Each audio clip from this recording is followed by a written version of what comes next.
I'm VJ Hamilton and welcome to the Autoimmune RESET, the place for you to learn how to thrive with autoimmune disease and feel empowered to take steps to transform your health to feel better than ever.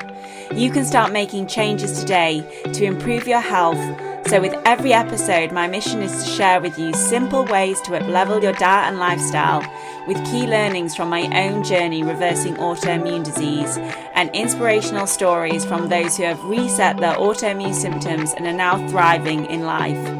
I suffered from autoimmune disease for over 25 years and now I live symptom-free, and I wish the same for you as well. So thank you for being here and sharing this time with me. Now let's get started.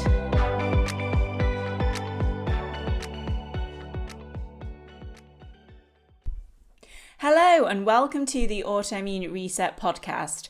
I'm your host, VJ Hamilton. I'm a nutritionist, scientist, and expert in autoimmune disease. And today we are going to be diving into a crucial but often overlooked concept when it comes to an autoimmune condition, and that's antigenic load. And it might be something that you've never heard of before, but I want to discuss what it means if you have an autoimmune disease. And the reason I want to talk to you about this subject is because I work with lots of clients who come to me frustrated because they can't pinpoint exactly what is causing their autoimmune condition. And I talk about it a lot, and I know other practitioners talk about it a lot, and it's the concept of functional medicine, and that is to look at the root cause of your symptoms rather than the symptoms themselves. And when we think about root cause, it sounds like just one factor. But what I have found with my clients and what I found with my own health is that it isn't just one thing. And that's where antigenic load is particularly important. On today's podcast episode, I'm going to be talking to you about what antigenic load is, what you can do to help to reduce your antigenic load, and how that is going to help you with your autoimmune symptoms. One of the things that can happen when you have an autoimmune condition, or if you are living with chronic symptoms, is that you might go and get tested by the doctor and most of your labs are in range, but you still know that there is something wrong. You might have already got an autoimmune diagnosis, or you have autoimmune symptoms, and you might have been told by your doctors that is just something that you need to live with. It's definitely something that I got told when I was diagnosed with chronic fatigue syndrome by the endocrinologist. At the time, was hoping for some form of medical intervention. I just remember him saying to me that I just needed to get more rest. And at the time, I was sleeping so much because I was so exhausted with the chronic fatigue that I couldn't live with that answer. And that's when I discovered nutrition and functional medicine. And that's why I'm here today doing this podcast. And that's the thing with the subject matter today about antigenic load. It's helpful to understand this concept because it isn't just one thing. And it might be that your lab work is all in range, but it's about these underlying issues in the body which might not come out in lab work. I think, for example, when I had alopecia and psoriasis, there wasn't really anything of note when I got a blood test done at my doctor's, but it was pretty obvious that there was an issue because I had psoriasis and alopecia. And it was only later down the line that I did some lab testing with the endocrinologist, and my TSH was very high. I had low thyroid function, and a lot of viruses came up when they tested me for viral exposure and viral burden, and that's why I eventually got diagnosed with post-viral chronic fatigue syndrome. But it took me about a year to get to that point. And I remember my GP calling me, and I just asked them, well, what's next then? And they had no idea what to do with me because they didn't know who to refer me to. And they eventually referred me to the endocrinologist, and that's when I got the diagnosis. And I just knew I had to do something for myself. And that's when I started researching and learning about the antigenic load. I had already covered this when I was doing my dissertation many years earlier, but by understanding this and realizing that it's not just one thing and it can be various things that can be impacting you, and that can be coming together in the perfect storm, and that's why you end up with these autoimmune symptoms.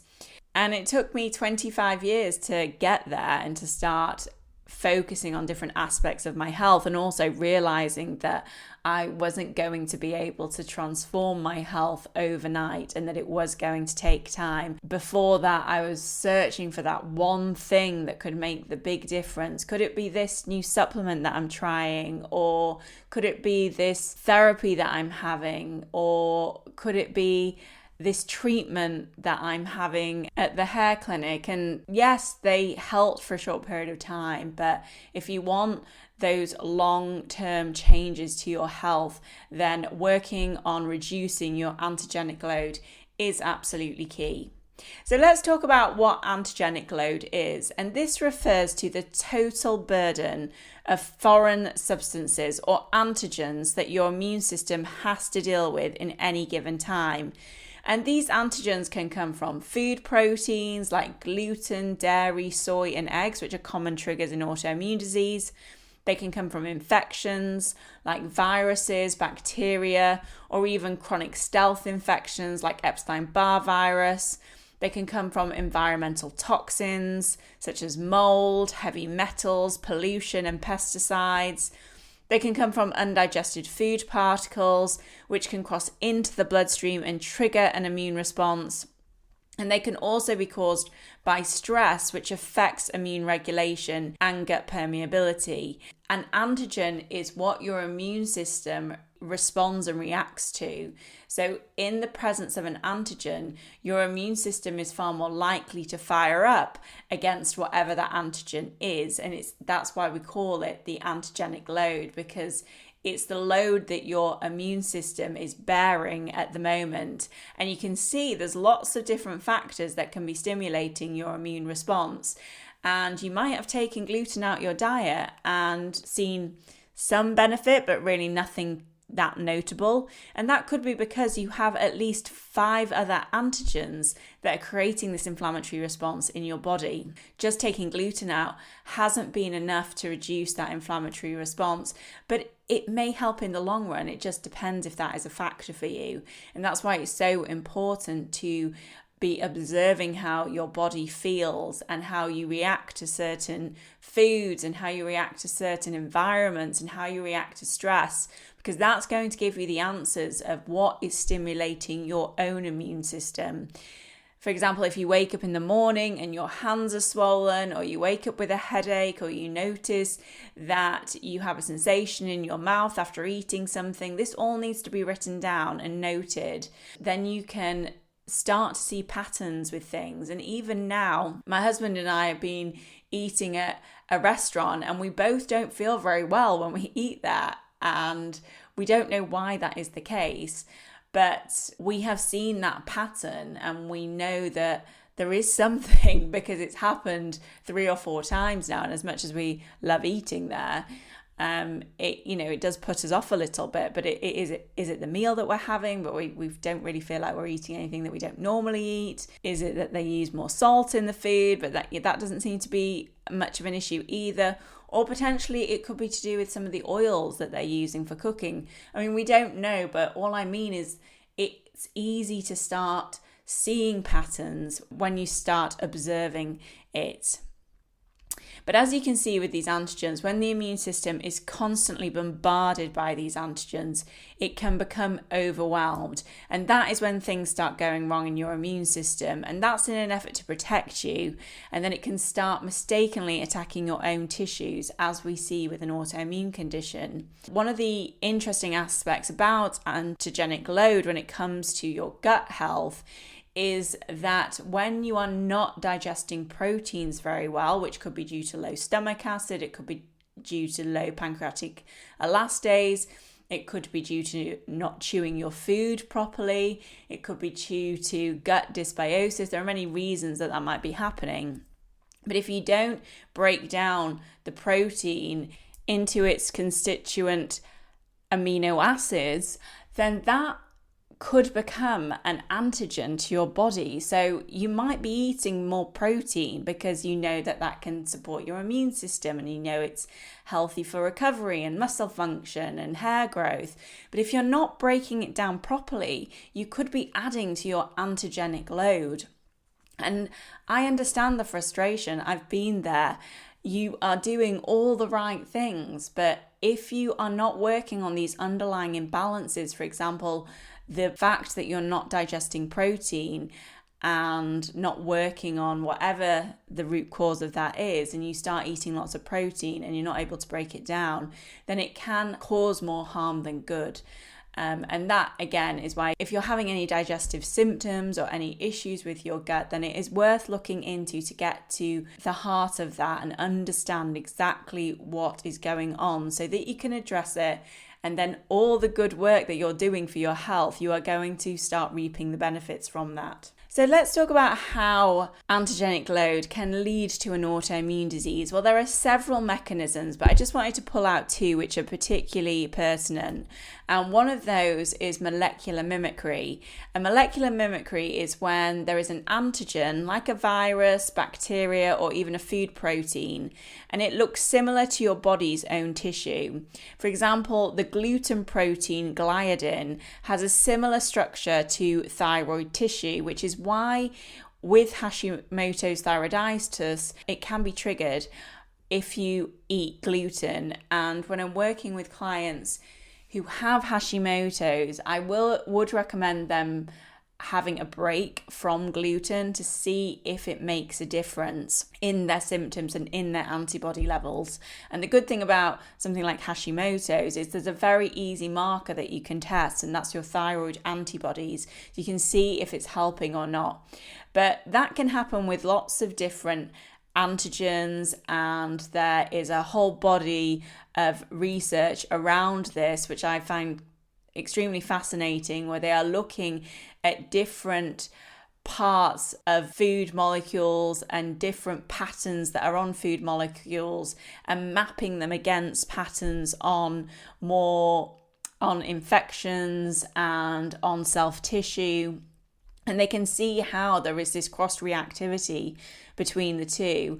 And I've got, an amazing book which sets this all out, which is called Food-Associated Antibodies When Food Breaks Your Immune System by Dr. Aristo Vajani, who is an immunologist. It's a huge book, to be honest, and it really goes into the link between food and autoimmune disease. And it's a fascinating area, and I'm sure I'll do more podcast episodes on this because it is good to understand how certain foods can affect you and the link between certain foods and certain conditions and what the evidence is as well.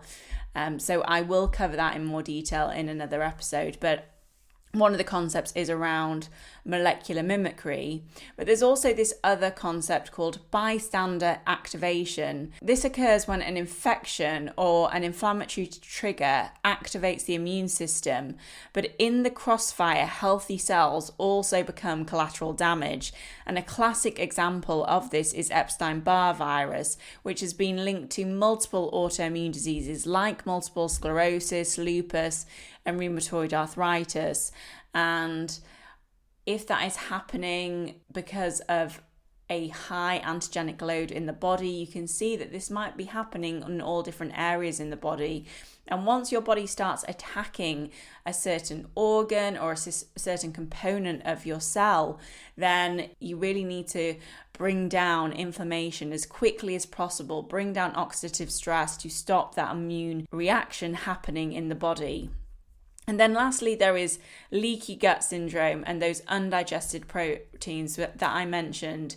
And that's when your digestion is impaired, which could be for a number of reasons, as I mentioned. And those proteins that aren't fully broken down are then able to enter the small intestine because of that increased intestinal permeability that you see with leaky gut syndrome. So instead of the small harmless amino acids that proteins are normally broken down into, they are now larger and they're able to leak through the gut lining into the bloodstream, where the immune system sees them as foreign invaders. And over time, this increases antigenic load and can contribute to food sensitivities, systemic inflammation, and autoimmunity.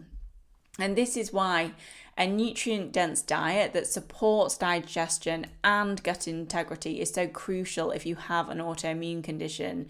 So if you're struggling with food sensitivities, bloating, or irregular digestion, like an urgency to go to the toilet or constipation or any pain or reflux, then this could be a key area for you to focus on. So what autoimmune diseases are linked to high antigenic load? Well, nearly all autoimmune diseases have some connection to antigenic load, but some of the more common ones include Hashimoto's thyroiditis, which can be triggered by infections, gluten, and environmental toxins. There is rheumatoid arthritis, which can be worsened by certain gut infections. And again, if that bacteria is growing in the gut and it's able to enter the bloodstream, it can then cause an issue with the joints, and then the immune system fires up against it, and that's when you have those symptoms of joint pain, swelling, and arthritis. There's also multiple sclerosis, which is linked to viral infections, especially Epstein-Barr. And remember, with Epstein-Barr virus, it's not the cause of multiple sclerosis. They haven't been able to prove that, but it is a factor. And the reason for that could be that those who develop autoimmune disease have a genetic susceptibility to that virus specifically. It could be that there's lots of other things going on in the body, which means that that person is more susceptible to the Epstein-Barr virus. But I know that my brother had glandular fever, and then he went on to develop multiple sclerosis. But there are other infections that can be linked to autoimmune disease as well. I know with my own health that when I did an antiviral protocol, so that would be bringing down my antigenic load, I felt so much better. And that is when I truly noticed that my energy was getting better. I woke up in the morning and I was like, oh, I feel pretty good actually. And I hadn't really even thought about what I was doing. I was just going through the processes of the different protocols that I was trying. It was after the antiviral protocol that I just saw such a boost in my energy. And that's because it was decreasing my antigenic load. I'd also given up gluten. I was doing other things, but that was obviously a big component for me, and it aligns to my diagnosis as well, which was post-viral chronic fatigue syndrome. There's also psoriasis and eczema, which are often linked to gut permeability and food sensitivities, and lupus can be triggered by UV exposure, infections, and toxins.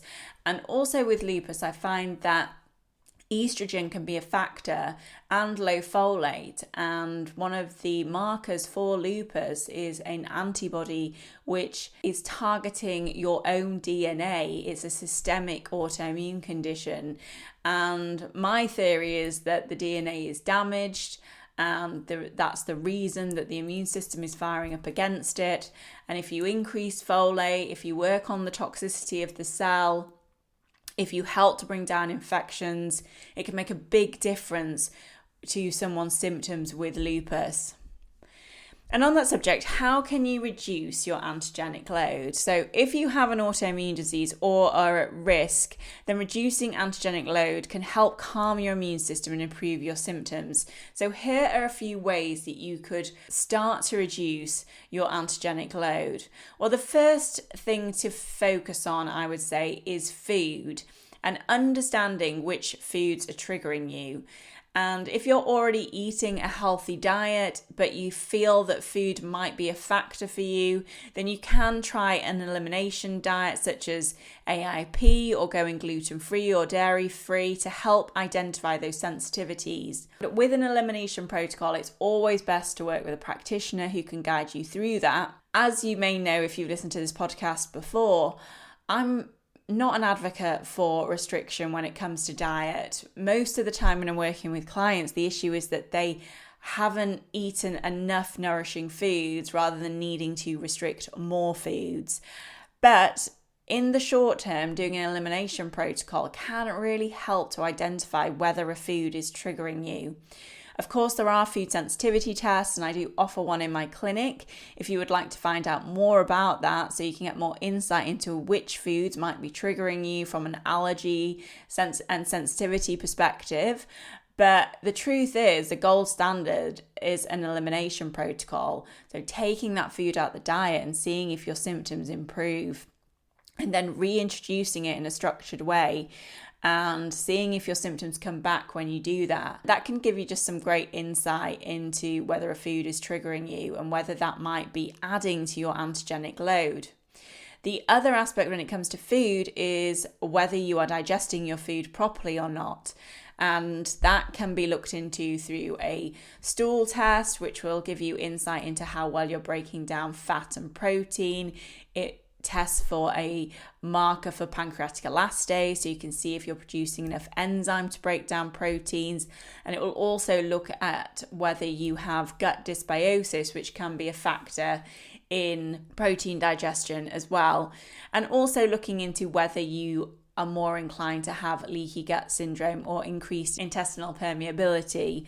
And there are several ways that you can look into that. To be honest, the marker that I use in my clinic is looking at zonulin. It's not the most specific marker around leaky gut syndrome, but it does give you some insight. You can also gather some insight around leaky gut syndrome in the metabolomics panel I run, which I also call the cell health test. And there's some markers which are often very high when somebody has leaky gut syndrome. So again, there are various ways that I can look into that for a client, but also just looking at their symptoms. And if they do feel that they react after eating a certain food and they have those more systemic type symptoms, then I will be thinking that it might be due to increased intestinal permeability, which is leaky gut syndrome. As we know, toxins can also add to the antigenic load. It is crucial to make sure that you are not exposed to lots of toxins because they're just going to add to the load. Some of the toxins that you need to be more mindful of are your self-care products and your household products. So what you're using to clean, what are you putting on your skin?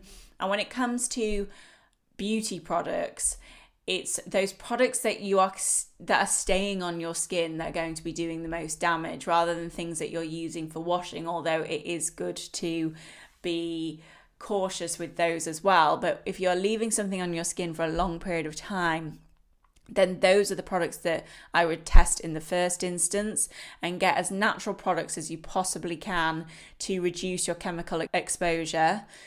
When it comes to food, organic is best, but we know organic is extremely expensive. So you can use that Dirty Dozen list or Clean 15 list, and I will put the link to that in the show notes as well. That is going to guide you when you go shopping which foods you can buy non-organic and know that the pesticide levels are probably not that high.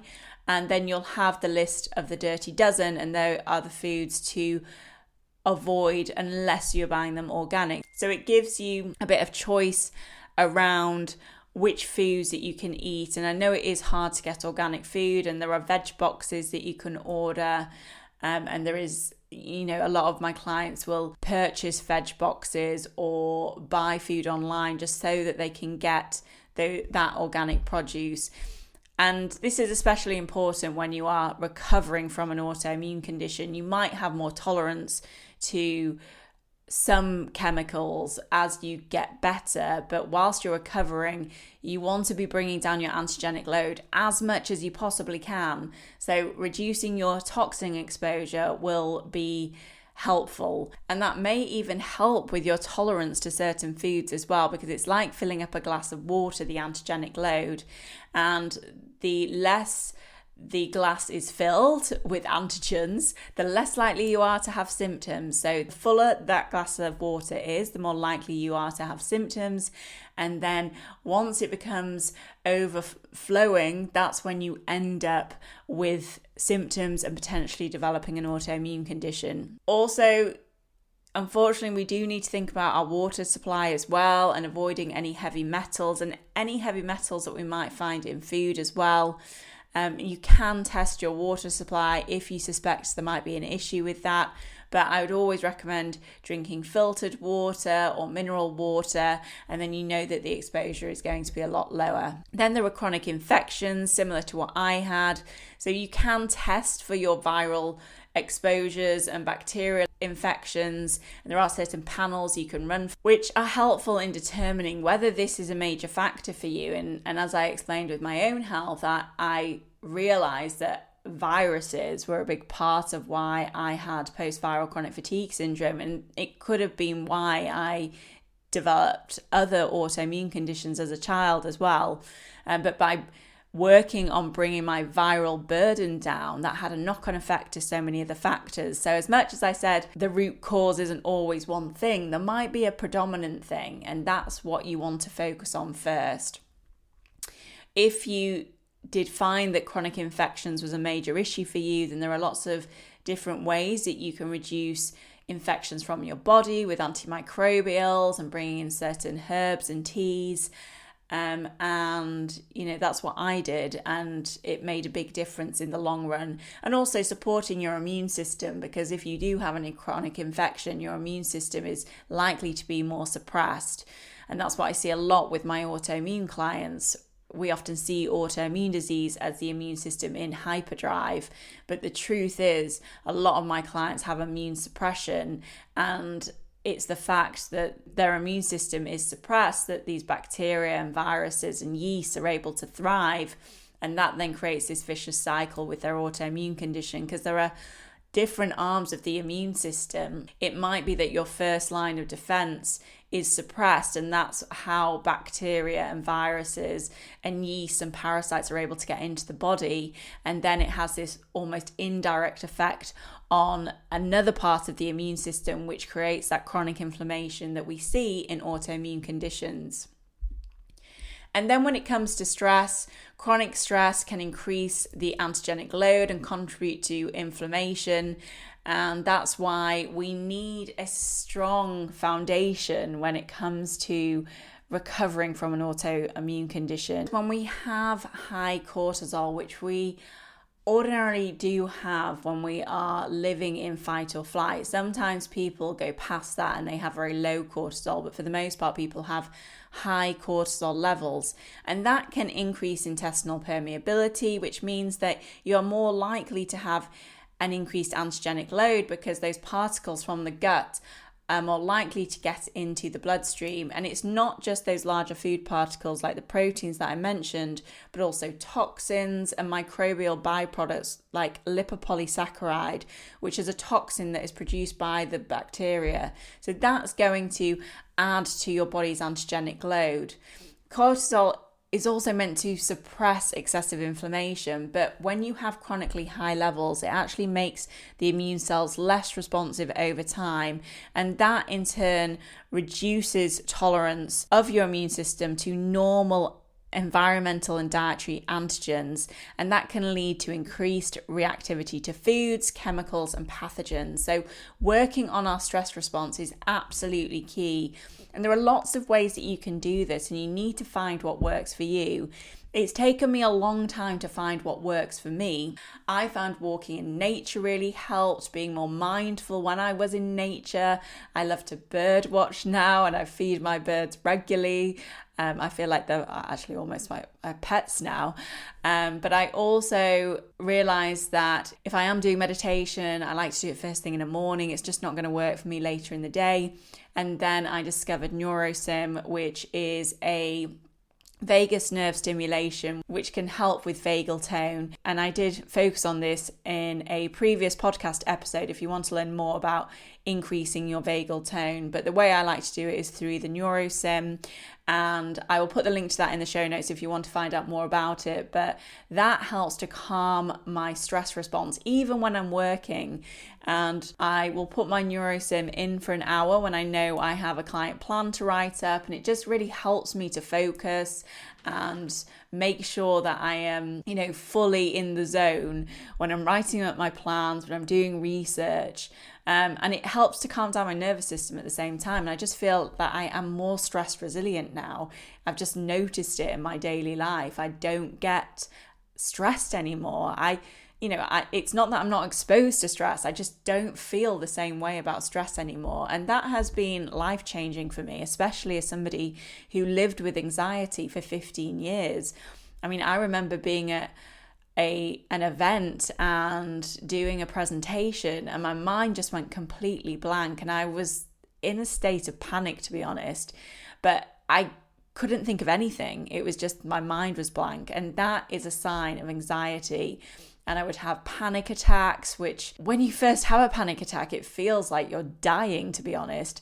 I was so scared. I just had no idea what was happening to me. And now I haven't had a panic attack in many years. And again, that is life-changing, but I just feel like I'm building more and more resilience to stress. And that's just so helpful in everyday life, and obviously really good for your body, because you're going to be more likely to be in that therapeutic, restorative state more often. And then supporting detoxification is also really key, because that's going to help clear out the toxins. It's going to help to reduce antigenic load through clearing toxins if toxicity is a factor for you. And you can do this with good hydration, so making sure you're drinking those 8 cups of water a day and adding electrolytes to it. There are sweating therapies like saunas and doing cardiovascular exercise, and then making sure that you are eating to support your liver function with cruciferous vegetables. You can bring in teas like dandelion tea and artichoke leaf tea, and they can help to remove toxins that have accumulated in the body. So I thought it was going to be a short episode today, but I feel like there is actually quite a lot to talk about on this subject, and I've got a few ideas for some other episodes as part of talking to you about this, which is good. But if you have any questions about this, please let me know. You can go over to my Instagram account at the Autoimmunity Nutritionist if you'd like to find out more. Because if you're struggling with autoimmune symptoms, then looking at your antigenic load instead of just focusing on one factor could be the missing piece. And I've seen this time and time again with my clients, that when we reduce antigenic load, focus on digestion and regulating the nervous system, their symptoms improve. So if you're looking for a supportive community and guidance on where to start, you can also join the Autoimmune Forum, which is my free group on Facebook. You can also find the forum by going to www.theautoimmuneforum.com. And I'll put the link to that in my bio as well. But if you find this episode helpful, please don't forget to subscribe. You can leave a review and share it with somebody else who needs to hear this. So thanks for tuning in, and I'll see you next time. Take care. Thank you very much for joining me today on the Autoimmune Reset. I really hope you enjoyed the discussion, and be sure to subscribe to the podcast so that you never miss an episode. And if you liked it, I would hugely appreciate a review on iTunes, as it helps me understand what you like about the podcast and to help share the information with more people. I'm excited to speak to you next time, and remember, you have the power to take the reins on your health. So keep the faith and celebrate the small wins. Until next time.